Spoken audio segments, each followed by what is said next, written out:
enchaîner rapidement ak défi 10 comme chaque jeudi am na ñoo xamante ni ñoom ñoo mérité ñu jàppee leen ay exemple fii ci réew mi ndax dañoo am jom nangoo liggéey ñenn ñi pour la plupart dañuy jógee bitim réew am lu ñu fa jëlee ci lu baax indi ko partagé ko ak seen réew tey tamit on a un exemple koo xamante ni dafa relever défi 10 bi et c'est un jeune boo xamante ni bi mu ñëwee il a préféré rester et résultat bi actuellement li mu ëndaale bëri na ay xale yoo xamante ni ñu ngi ci sukkandiku Aminata. waaw exactement tey dañuy dem xool un jeune qui s'appelle Félix Lucien Diaga Sarr. boo xam ne moom après bagam la dem extérieur. jàng fa daal di spécialisé wu en communication cinéma et audiovisuel. donc bi muy ñibbisi xalaatu ko woon. dañ ko woo benn jour rek moom yaakaarul woon ne dina ñibbisi. et aussi bu ñibbisee dina toog parce que dafa prévoir woon ñëw après dellu. je pense que loolu après ki tax mu ñibbisi. moo siy gën a mën a.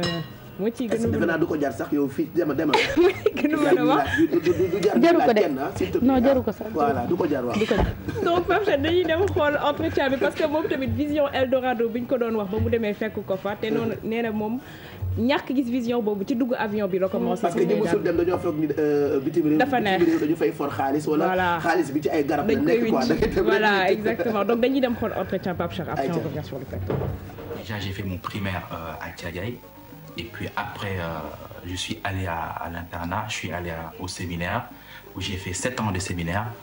Et puis entre Ngazobil et Thiès. Et c'est après Thiès que donc, j'ai pris la décision de partir poursuivre mes études à l'extérieur en Europe, plus particulièrement à Nancy en France. Je me suis jamais dit qu'il faudrait que je parte, que je sorte du Sénégal. En fait, ça n'a jamais été une idée ou bien quelque chose que je voulais depuis le bas âge, non. C'est une décision, c'est quelque chose qui est venu tout naturellement après le bac.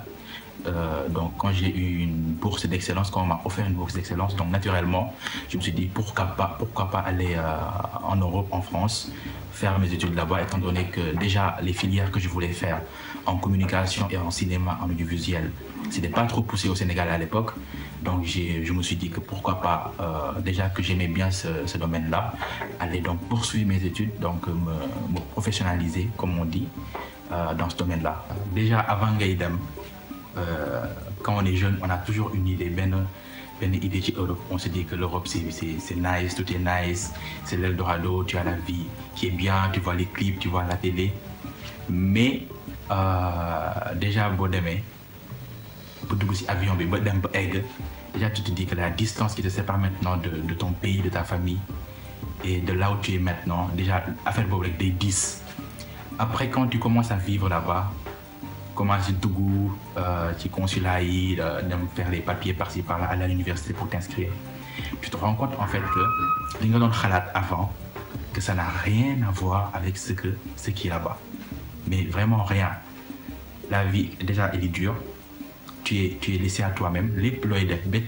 N'importe quelle décision que tu dois prendre dans ta vie, tu la prends toi seul.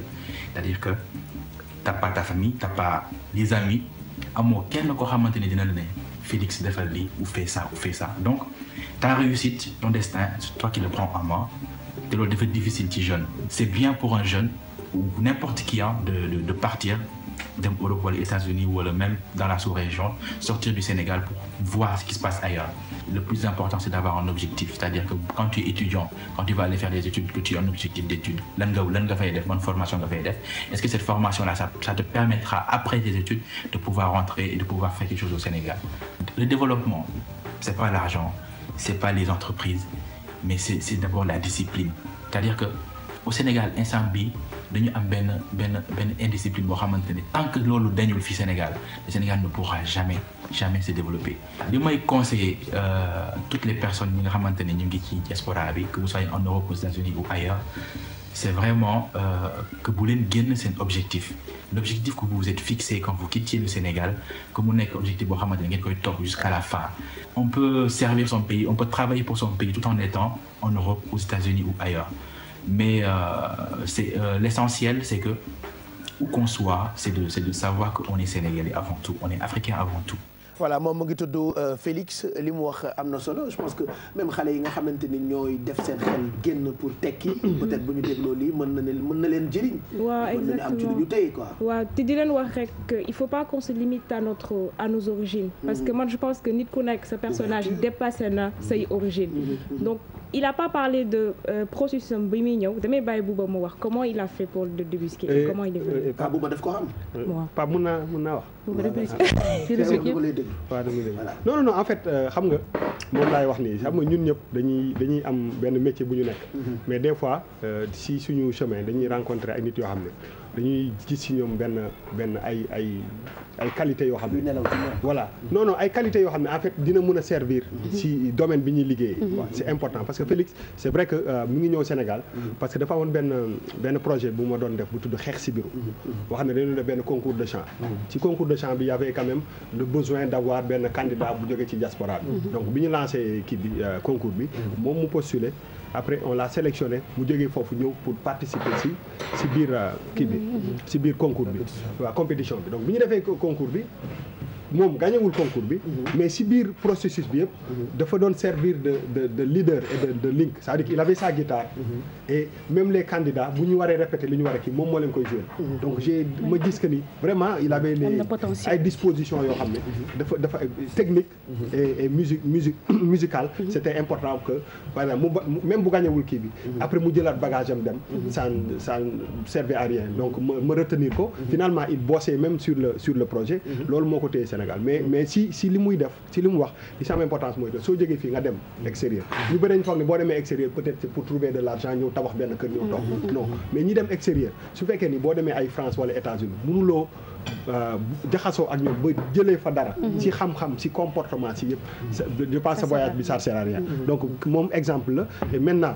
aujourd'hui il y a beaucoup d'artistes qui l'aident parce que il est l'un des rares musiciens yu am yenn disposition yi mën na enregistrer mën na way mën na musique mën na monter mën na filmer macha allah donc loolu su ko amee ñëpp dañuy ñëw vers moom donc man jusqu'à présent on travaille ensemble mais c'est un exemple de réussite boo xam ne il partage li mu xam ak nit yi et je pense que la musique en général wala la culture en général au Sénégal loolu daf ko soxla. est-ce qu'il a fait loolu mooy rubrique défi 10. loolu mooy objectif défi 10 c'est ça. exactement ba pare mu ne Pape Cheikh moom boo demee boo gisee sénégalais yi wala nit ku jógee dëkkam dem extérieur.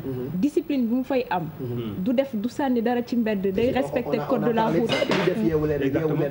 François day respecter code mais bu xasee ba ñëw Sénégal rek dafay mel ni fii daal moom fii la mbalit bi nekk lu ko neex lay def nee na moom discipline bi ñooñu di am bu fekkee indi nañ ko fii peut-être mën nañ servir de référence ñi fi nekk di wax xale rek mag yi dem ñëw wala suñu xarit yi dem ñëw luñ ñu wax Europe rek nañ ci bàyyi xel bu ñuy dem parce que comme dit mag yàgg du yàlla mais yàgg nag yàlla. merci Aminata. merci Pape Cheikh mag du yàlla waaye yàgg na ak yàlla. exactement.